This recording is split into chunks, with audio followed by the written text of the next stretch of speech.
Why did you name the book Red November? Will the country vote red for Trump or red for socialism?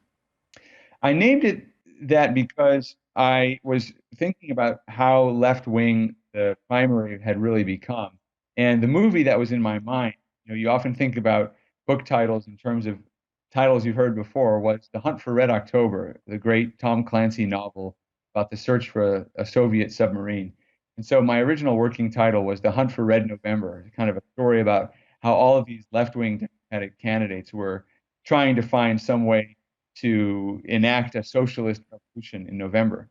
And again, here we are. Mhm. They're at the point where even the so-called moderate candidate, who doesn't use the word moderate to describe himself, by the way, Joe Biden rejects that label, but he's talking about what he calls, quote, revolutionary institutional changes.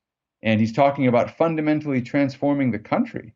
So the Democratic Party has steered Joe Biden and the rest of the field in this radical direction. And the establishment of the Democratic Party is going along with it. They think they can ride that tiger. They think they can still hold the levers of power, even if they let the left wing define the policy. I'm not so sure that's going to work.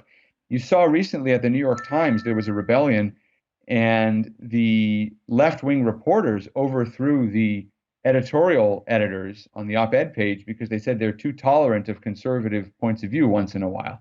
And so a liberal editor resigned, saying that the paper had become left wing to the point of even rejecting people in the center, people in the middle.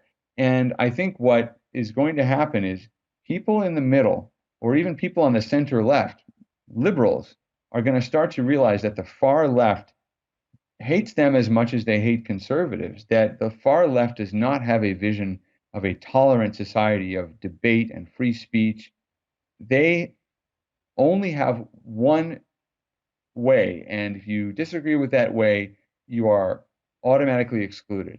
Wow. And that's not a society in which most people can live, but that's the society that's being presented to us, and that's the choice on the ballot, frankly, because none of the Democratic Party leaders are speaking out against this cancel culture, against the intolerance of the radical left. So we really face a very significant choice.